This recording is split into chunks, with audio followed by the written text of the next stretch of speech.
is not a coup d'etat. Kaya willing kami mamatay para sa pinaglalaban namin. We're just trying to express our grievances against this government. Tanggalin mo na yung ilaw. No flash. Walang flash kasi. I am giving you up to 5 o'clock to stand down. Ito daw yung mga wires na nilagay nila konektado dun sa mga bomba.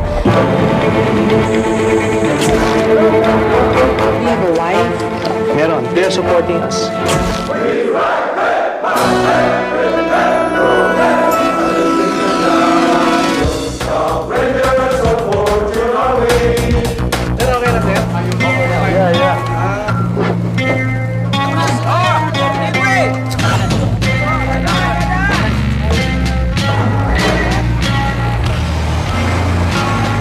Tapos na nga ang krisis sa Makati at ngayon ay pabalik na sa kanilang mga barracks ang mga sundalong nakasabay natin dito sa 6x6 truck na ito. Sila ay pupunta doon daw sa grandstand ng Philippine Army kung saan magkakaroon ng konting processing. Isa na namang rebelyon ang natapos. Isang investigasyon ang tiyak kasunod nito, pero ewan kung masisigurong hindi na ito mangyayari. Maybe we have opened up their minds about what's happening inside the military. Anong pakiramdam na pabalik na kayo sa barracks? Masaya. Sir, kayo?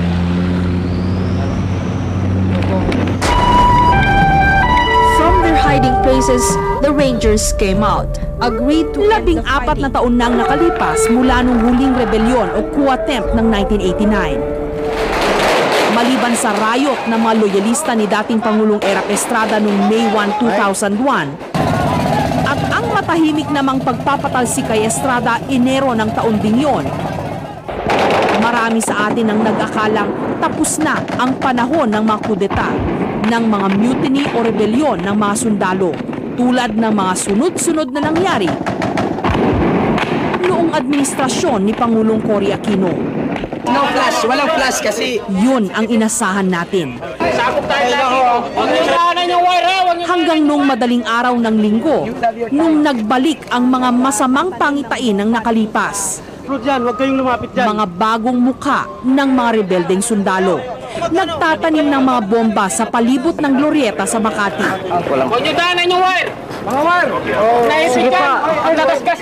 Suot ang pulang armband na simbolo ng kanilang pag-aklas. Puro mga batang-bata, mabilis kumilos at tila sigurado ang galaw.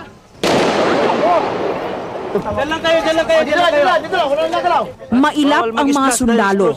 Bumalik na kayo, wala kayong makukuha sa aming information. Bumalik na kayo.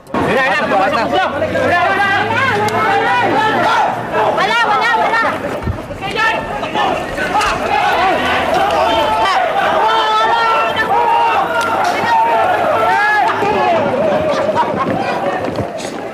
The explosives we have set up are Hanggang sa lumantad ng harapan ang isa sa kanilang mga opisyal. Ayusin nyo muna yan. Ayusin nyo muna. Okay, tama na sir. Okay na sir. We have around 2,000 men, officers and men in this area. If they try, we will defend ourselves. If they try to take us down, we will defend ourselves. Okay? Again, this is not a coup d'etat. We're not attempting to grab power. We're just trying to express our grievances against this government and against the chain of command of the armed forces of the Philippines. Anong grievances niyo po? We will be releasing our statement in a few hours, so we want you to be patient and wait for that moment. At narito na, i-playback na natin yung kadadala pa lang sa atin na statement ng Magdalo Group at narito pakinggan po natin at ito'y mas malinaw para sa inyo pong kabatiran mga igan. At ito ang laman ng tape. Kami ay humaharap sa taong bayan upang ideklara ang aming withdrawal support mula sa chain of command ng AFP sa gobyerno ni Gloria Macapagal Arroyo. Ito ay ginagawa namin dahil sa mga sumusunod na malaking kasalanan ng gobyernong ito sa taong bayan. Una, ang gobyerno ni GMA sa pamamagitan ng AFP leadership at ni Secretary Angelo Reyes ang nagbibenta ng mga bala at armas mula sa government arsenal tungo sa MILF, Abu Sayyaf at NPA. Pangalawa, ang gobyerno ng GMA sa pamamagitan ng mga Special Operations Team na Secretary AS at General Corpus ang may kagagawan ng mga pagsabog sa Davao City. Pangatlo, natuklasan namin ang plano ng GMA na magdeklara ng martial law. Itong darating na Agosto para makapatuloy sila sa poder ng kapangyarihan na lalagpas sa 2004. Buong tapang na lumantad ang mga namuno ng rebelyon, karamihan miyembro ng PMA Class 1995 at kasalukuyang mga kapitan na ang ranggo sa Armed Forces. Magdalo ang tawag nila sa kanilang grupo. Sa ating mga kaaway, tayo ay kanyang iniligtas. Sa EDSA Shrine, muling nagtipon-tipon ang mga miyembro ng civil society, kasama ang mga madre. Nakailang punta na ho ba kayo dito sa EDSA Shrine dahil sa mga ganitong pangyayari? Marami-rami na rin. Hindi nyo na ho mabilang? Simula pong 1986. Mapasibilyan man na naroon o mga sundalo at pulis pa, iisa ang panawagan. Sana'y matigil na ang ganitong klase ng kaguluhan. I have no idea why this has to happen again and again. Is this the price of vigilance or the price of stupidity that we are paying? That's me. I am not speaking for the coalition. Hindi magpapaspero yun dahil nangyari yung araw na wala nangyari. Lalo tayo naghirap.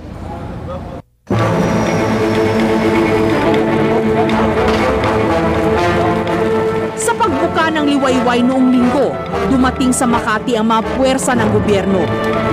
Nauna ang mga Marines. Sa liwanag, nakitang nakapwesto na rin ang mga rebelde. Bagamat malinaw na may kani-kanya silang panig, may mga pagkakataong kitang-kita pa rin na sila'y iisa.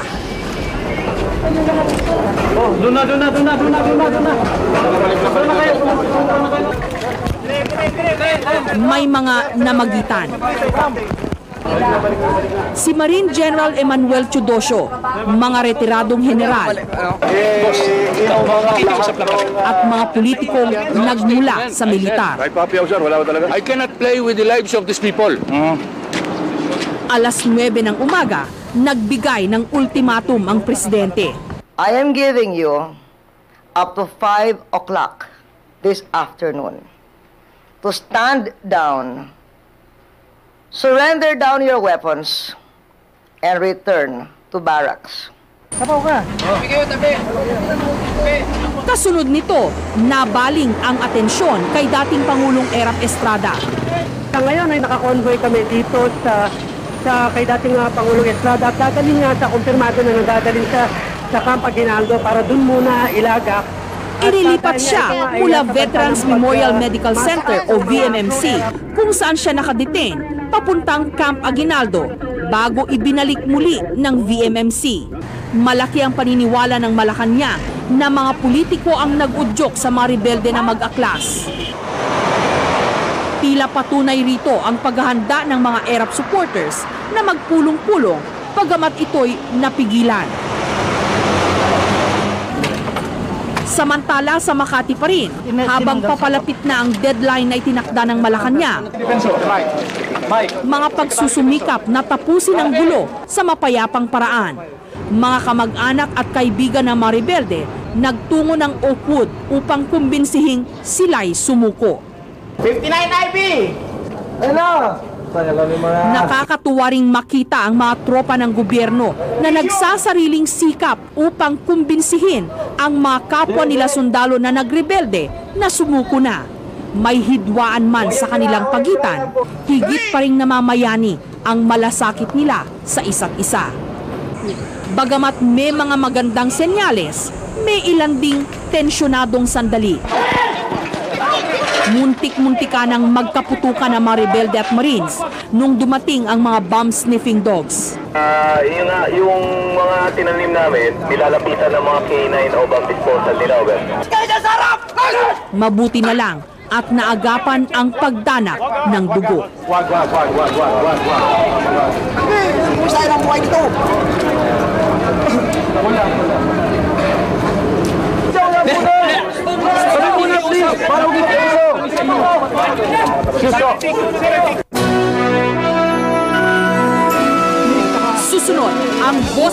mukha ng rebelyon, si Lieutenant Senior Grade Antonio Trillanes.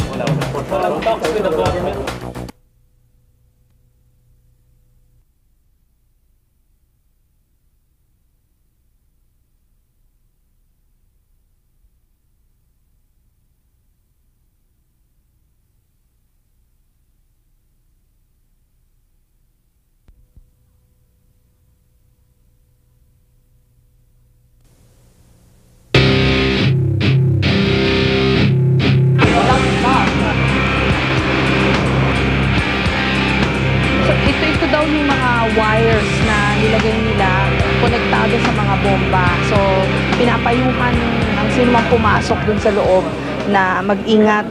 Jim, sandali. Pinayagan kami ng mga rebelde na pasukin ang Oakwood sa kalagitnaan ng kanilang pag-aklas. Sa mezzanine ng 4th floor, hinarap kami ni Lieutenant Senior Grade Antonio Trillanes, ang mukha at boses ng mga rebelde. Anong masasabi nyo that there seem to be efforts to reach out to your group? Ang problema is, what can they offer?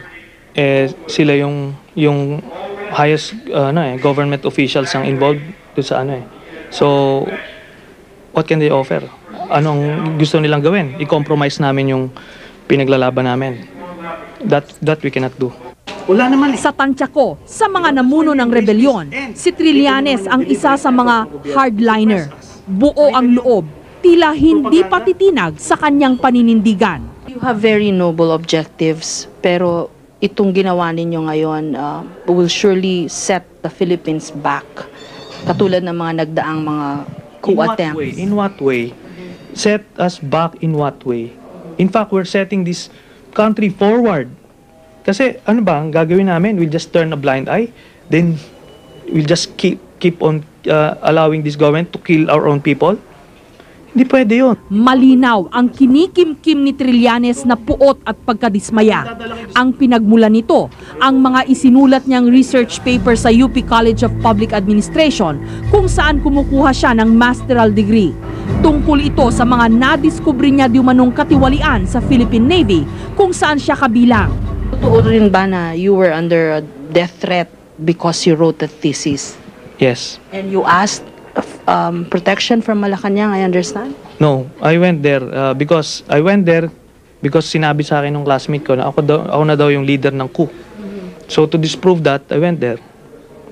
So nag-usap kami ni GMA. So sinabi ko sa kanya, I warned her about yung sa Davao. I told her about the Davao incidents. I told her about the palace coup. I told her about the anomaly sa anong ginawa niya. Wala. Ayon sa Malacanang, pinaimbestigahan nito ang mga isinumbong ni Trillanes at ng kanyang mga kagrupo. Si Trillanes ay magna cum laude ng PMA Class 95. Inaasahang gagraduate siya with honor sa kanyang masteral degree sa UP ngayong Nobyembre. Ang kanyang ama ay retiradong opisyal ng militar. Sorry to ask a personal question. Alam ba ng mga magulang mo to? Alam. Do you have a wife? Meron. So they're supporting us. Kasi alam nilang kung anong na kami nasa tama eh. Hindi naman kami nangungurakot eh. Ang asawa ni Trillanes, si Army Captain Arlene Orejana Trillanes, ay isa sa mga naunang babaeng kadeteng tinanggap sa PMA. You actually believe Bandang alas 10 ng umaga, pagkatapos kong ma-interview si Trillanes, natsyempuhan namin ang mga guests ng Oakwood na naghahanda ng umalis. Pinayagan na silang makaalis ng mga rebelde. What do you feel about this experience? I'm very comfortable with it. Yeah. Comfortable? Comfortable. Why? How come? I'm sure that common sense will prevail. It's a little unnerving, but as I said, they're being very sympathetic to us. Sa ground floor ng hotel, nakita ko ang marami sa mga rebelde. Isa sa kanila ang tumawag sa aking pansin, ang kaisa-isang babaeng rebelde, bagamat mailap siya. Pero karamihan sa mga sundalo at opisyal, hindi takot humarap sa kamera. Bago mag-alas 5 ng hapon ng linggo, ang lahat ng 70 opisyal na namuno sa rebelyon ay matapang na humarap sa isang napakagulong press conference. Yung mga institusyon na sira, kasama kayo! Ayusin nyo rin sarili nyo! Nagalit ang isa sa mga opisyal. Nung ayaw pa rin tuminag ng media, tumalikod na lamang ang mga opisyal. We will give you 30 seconds. Hanggang hindi kayo nag-clear dito, 3 meters. Pero nung huli, natuloy din ang press con. Hindi ako titigil hanggat hindi ko nakita na magkakaroon ng kabuluhan ang pagkamatay ng mga sundalo, civilian at damage to property.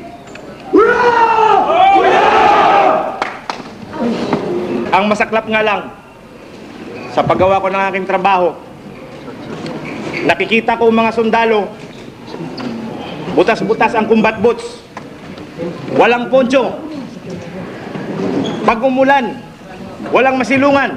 If this is the army and the armed forces I'm serving, kinahiya ko to. Bagamat nanindigan ang mga rebelding opisyal, bago pa nito ay may ilan na sa kanilang sumuko na. Samantala sa Malacanang, ang ina ni Trillanes ay nakiusap sa Pangulo na habaan pa ang deadline para sa pagsuko ng mga rebelde. To you, Sonny, I hope that by August 6, it is your birthday. I hope that everything will be over and we will all be happy as one big happy family. At dinugtungan naman ng Pangulo ang kanyang pasensya. Ang alas 5 deadline, in-extend hanggang alas 7 na ng gabi. Nagpatuloy ang mga negosasyon, buntong hiningang hinintay ng publiko kung may magandang ibubunga ang mga ito. Nakikiusap kami sa media, tabi na muna kayo. No? Magre-report kami sa inyo. Magre-report kami sa inyo.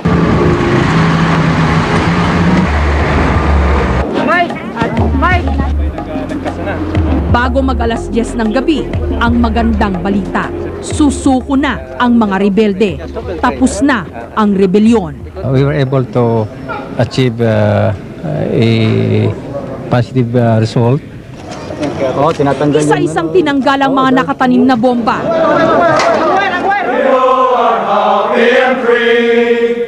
Sa loob ng Oakwood, madamdamin ang mga tagpo. Buo pa rin ang loob ng mga rebelde. Bagamat sila ay nagpasyang sumuko na, pakiramdam ng marami sa kanila, sila ay nagwagi. Napansin din daw kasi sila at pinakinggan. Kumusta na po kayo? Mabuti naman. I'm alive and kicking.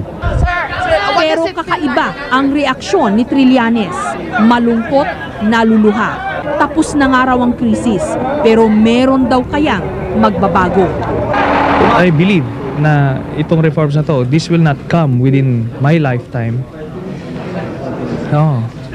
Hindi yan, yung mga, siyempre, they'll say what they promise these things. Ganun lang. Ako nga, I stated these demands just for the sake of stating demands. But, yan, in behalf of the group. Pero, we're not kidding anybody here. Wala mangyayari.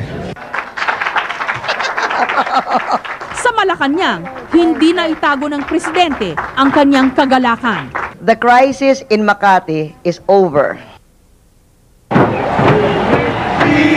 Dito na nga nagtatapos ang isa na namang yugto sa tila humahabang kasaysayan ng mga rebelyon sa ating bayan. We will stay here for at least until tomorrow. Sa grandstand ng Fort Bonifacio, dinisarmahan ang mga rebelde. Madilim na ang gabi, nagsisimula pa lamang ang bagong kabanata sa kanilang buhay.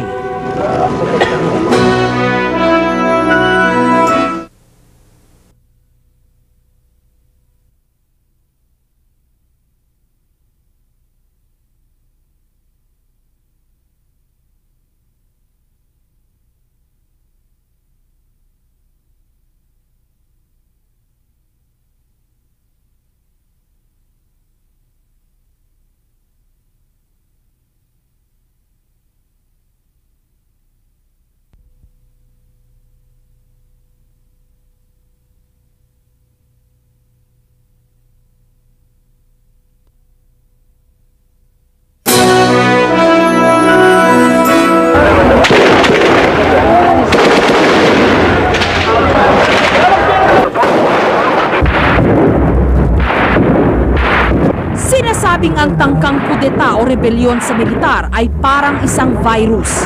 Unang ipinunla o itinanim noong 1986 nung napatalsik si Presidente Marcos sa tulong ng mga nagrebeldeng sundalo. Announcement over Radio Bandido that Marcos had fled with his family. I said they would live only to regret their evil acts, and so they shall. There will be no ceasefire. What they started, I will end.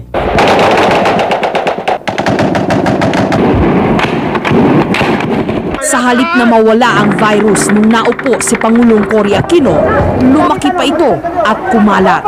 Mula 1986 hanggang 1989, 7 tangkang kudeta ang sunod-sunod na nangyari.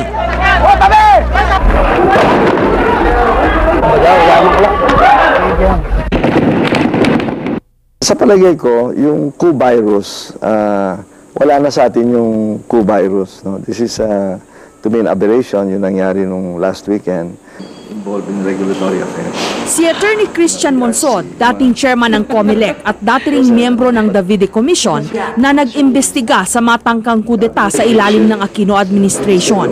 Yung pagpapalit nung kay Presidente Arroyo, mga cabinet members nila, palagay ko hindi yun talagang main focus nila. I think ang kanilang grievances was really focused on the military establishment. This government has been selling arms and ammunition dun sa mga kalaban ng bayan. Pinapadala nila yung mga sundalo sa battlefield na yung bumubutas din sa katawan nila, yung pumapatay sa kanila, galing mismo sa gobyernong nagpapadala sa kanila doon. Inakusahan ng mga rebelde si Defense Secretary Angelo Reyes bilang pasimuno ng pagbibenta di umano ng armas at bala sa kalaban, ng pambobomba sa pier sa Davao noong Abril at sa di umano'y balak pagdeklara ng martial law. Lahat ito madiing pinapabulaanan ni Reyes. Kasali daw ako sa Davao bombing? Who will believe that? Me? Bomb Davao? Second accusation, ako raw ay nagbebenta ng ammunition sa MILF, Abu Sayyaf. You know how hard we fought against these people when I was chief of staff up to now? Tapos ako magbibigay ng bala sa kanila? Preposterous, ridiculous, silly. Kay Secretary Reyes nabunto ng mga akusasyon, kaya naman pinagre-resign siya ng ilang politiko. They want me to resign because they want to weaken this government. If you are effective, they want you to resign. Yung mga hindi nagtatrabaho ang dapat mag-resign. Who are not contributing anything positive. Puro kritiko.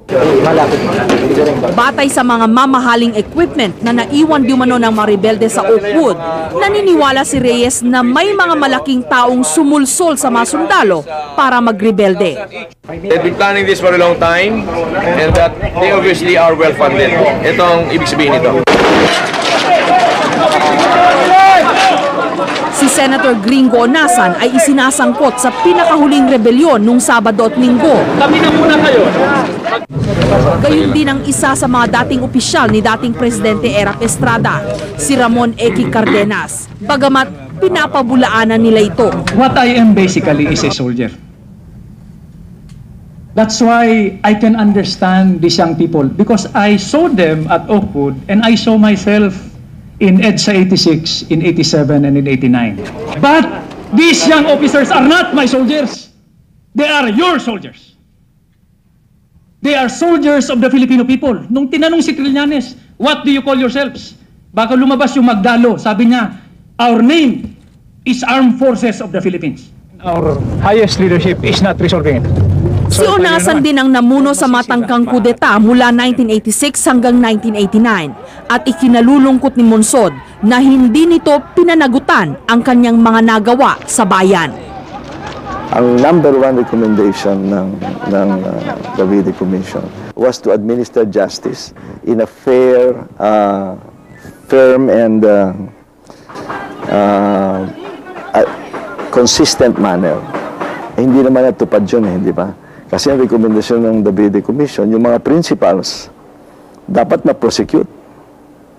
senador yung isang principal natin, paano naman hindi na siya na-prosecute? We do not know if this thinking is pervasive. Sa susunod na taon, magtatapos na ang termino ni Unasan bilang senador. At pag siya naging presidente, Pero nagpalabas pa rin siya ng kanyang plataforma de gobyerno. Senyales daw na siya'y interesado pa rin mamuno sa gobyerno. Tinawag niya itong National Recovery Program. At ang mga kopya nito'y ipinamudmod na mga rebelde sa Oakwood sa aming mga taga-media noong linggo. Government is reading politics because you've been mouthing the National Recovery Program of Senator Gringo Onasan. Have you read this? Meron bang masama rito?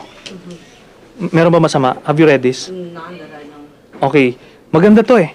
I think they may be sincere. If they think that the only plan of government to solve the structural problems and social justice in this country is in the Honasan plan, they're terribly misinformed. But they're also been indoctrinated in some way by some people to think that their salvation is the National Recovery Program of Colonel Honasan, who should be in jail instead of being in the Senate.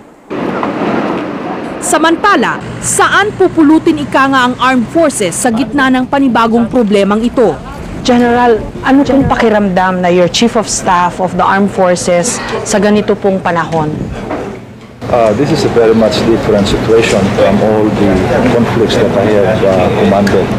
Every time you make the decision, what comes to mind is the fact that that decision will hurt another soldier. Ang nakita nyo rito ay mga idealistic officers who don't want to be corrupted. Sa katotohanan lamang. Hindi nga madaling panahon ito para sa militar. Kaliwat kanan pa naman ang kinahaharap nitong mga kalaban. Ngayon, pati sa sarili nitong organisasyon, may dagdag na lamat. Meron silang legitimate concerns. These concerns are being attended to. Hindi naman namin sinasabi na walang problema. Merong problema. The entire society has a problem. The entire Filipino nation has a problem. Pero yung complaints na yan is no reason for you to rebel and lay siege to the commercial center in Makati. Ang pinakahuling rebelyon, dagdag pahirap sa naghihingalo na nga nating ekonomiya. Dapat maisip nila na in a nation building, lahat tayo may role eh. May role sila, role ng media, business, church, lahat may role tayo. It's like a giant jigsaw puzzle. Everybody has a role to play. It's not the military with the use of arms, because they have the legitimate violence, instruments of violence, na sila ang mananaig. It's the reverse. Because they have instruments of violence, they should not be, hindi dapat sila manaig. Ang infection na sanhi ng virus dapat gamutin bago lumala.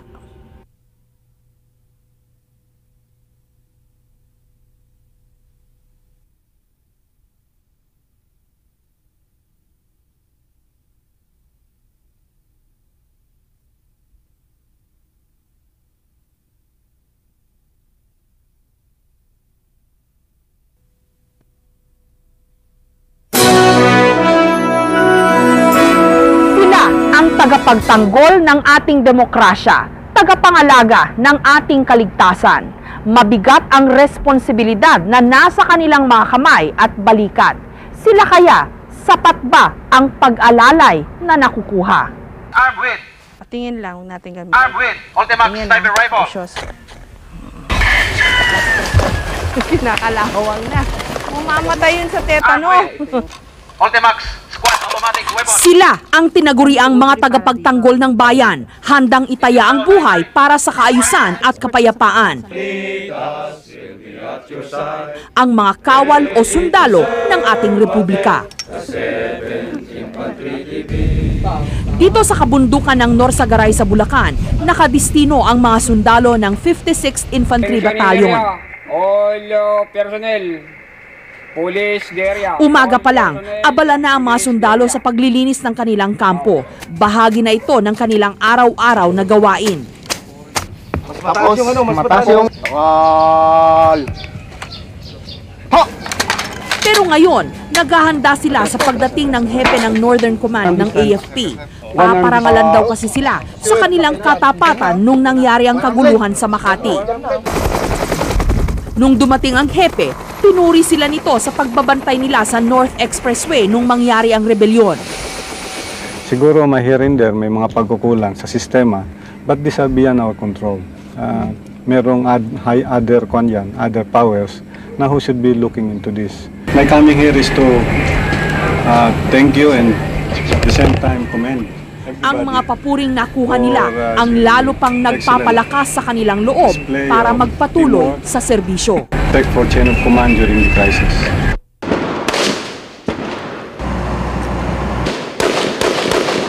Kapag ikaw raw kasi ay sundalo, nakaapak na ang isa mong paa sa hukay. Tanggap na ito ng mga sundalo. We expect na we can become casualties anytime of any war, any battle, pero expected na yon. So, dahil accept na namin yon, happy naman kami. At saka yung pamilya namin, alam na rin na ganun talaga. Kaya naman sanay na sila sa hirap. Si Private First Class Jonathan Gutierrez, 6 na taon nang nasa serbisyo. All around ang kanyang trabaho, taga-silbi, taga-hugas. Sa 2,700 pesos kada kinsenas na kanyang kinikita, kontento na siya. Sapat na yun, ma'am, dahil may mga may mga tulad sa kalye, ma'am, may mga ibang diyan nabubuhay na rin, ma'am, kaya kaya ko na rin itusto sa pamilya ko yung kinsenas na 2,700. Malawak ang kampo, pero ang tirahan ng mga sundalo, mga kubo lang. Sa kubo ni Jonathan, kasama ang kanyang biyanan, asawa at 2 anak. Pilit niyang pinagkakasya ang kakarampot niyang sweldo. Maliit na ang sweldo, mapanganib pa. Tila pampalubag loob nga lang daw ang 250 pesos na monthly hazard pay ni Jonathan. Pero higit pa sa pera ang inaalala ng asawa ni Jonathan. Siyempre po kung nakakamatay lang ang pag-aalala ng Diyos ko. Marami na pong nakakaawa po yung mga bata. Pag may nangyari sa kanila, nalilito po yung mga anak ko, siyempre. Kumpara noon, wala raw gaanong ipinagbago ang kondisyon ng pamumuhay ng mga sundalo. Si Master Sergeant Jose Gudangan, 26 na taon nang naninilbihan bilang sundalo. Nabaon sa maraming utang. Kahit tumaas raw kasi ang kanyang sweldo, hindi pa rin ito sapat para pantusto sa pag-aaral ng kanyang mga anak. Noon, nagkakasya kasi medyo maliit ang sweldo pero ganun din ang mabilihin, mura rin ang bilihin. Ngayon din, medyo lumaki na rin sweldo, lumaki na rin ang bilihin, parang malos pares na rin. Tanging ang kanyang baril ang itinuturing niyang yaman. Pero kung tutuusin, swerte pa si Mang Jose dahil may mga sundalo ritong wala ni kubong masilungan. Pag may additional troops kami na darating from NOLCOM or from the division, dito sila magstay. Ito ang transient tent, ang tirahan ng mahigit 20 bagong sundalong sumasabak sa mga operasyon ng batalyon. Siksikan dito, duyan ang kanilang tulugan. Wala gaanong kasangkapan. Palipat-lipat raw kasi sila, kaya't hindi permanente ang kanilang tinutuluyan. Dala-dala namin lahat yung mga lutuan namin, higaan, tapos yung combatration namin. Lahat, dala-dala namin na. Bit-bit ang mga pinggan at kubyertos, pumipila sila para kunin ang kanilang rasyon. Pilit nilang pinagkakasya ang 60 pesos na meal allowance nila kada araw. Dagdag ulam na lang ang mga pananim nilang gulay. Pero hindi lang pangangailangang pisikal ang hinaharap ng mga sundalo dahil kalaban din nila ang matinding lungkot. Ang sure namin ng baby ko. 3 buwan nang hindi nakikita ni First Lieutenant Joey Vento ang kanyang anak. Sa paggigitara niya pinapawi ang kanyang pangungulila. Boredom, proper. Boredom. Tatrabaho na lang kami. Dadala kami ng mga amenities dito sa kubo namin, sa TV, radio, dadala kaming gitara. We engage in athletics too. Kanya-kanyang paraan ang mga sundalo para malimutan ang kanilang mga problema. May nagbabasketball, may nagbibilyar, at meron pang banda. Actually, ang mahirap lang naman is not to see your family for a period of time. The work is simple kasi yan yung sinumpaan mong trabaho, ginusto mo yan. Si Master Sergeant Franklin Quitoras, bagong retiro sa serbisyo. Matapos ang 30 taong pagsugal sa kanyang buhay sa pakikipaglaban, humaharap na naman siya sa isang panibagong pagsubok, ang mawalan ng bahay. Ito mang tinitirang ko man ito, inuupan namin mo ng military quarters mo ito na monthly 520 pesos. Once na mag-retire naman, automatic alis naman kami. Dahil yun naman ang kasunduan namin sa, sa award. Oh, yun yung puti na yun. May puti-puti na yun. Tanging ang dampang ito sa squatters area ang nakayanan niyang bilhin. Isa lang si Master Sergeant Quitoras sa libu-libong mga sundalong hindi makakuha ng benepisyong pabahay para sa militar. Sa kasalukuyan, umaabot ng mahigit 13,000 ang nag-a-apply na makakuha ng bahay sa loob ng mga kampo. 3,000 naman ang nasa waiting list pa rin.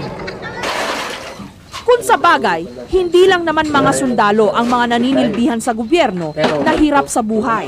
Nandyan din ang mga government employees, mga teacher, nagtitiis sa maliit na sweldo at hirap ng trabaho. Pero sila, anumang oras nakakahayag ng kanilang hinaing. Ang mga sundalo, tiis na lang, maliban na lang sa mga pagkakataong kasangkapan nila ang kanilang mga armas sa pag-aklas. Bagamat nauunawaan ng marami sa atin ang kanilang sitwasyon, ang kanilang mga daing, hindi ang paraang tila nadadalas nilang gawin upang tumawag sa ating pansin. Wala nang hintay ng kapalit, kaya naman parang narang pangisigaw ito. Nawalan tatay ko, nawalan tatay ko.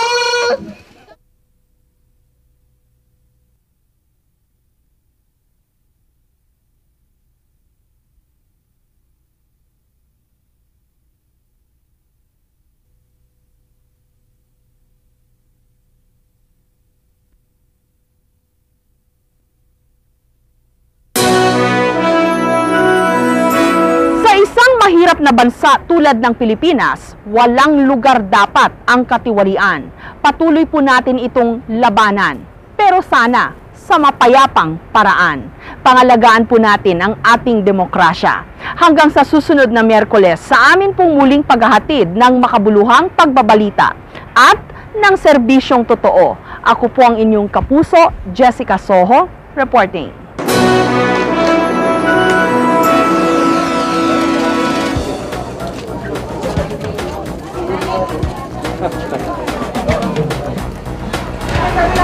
Nagod nyo kami, sir. Pasabog ko lahat, oh. Pasabog na pagsagi yan. Kareo.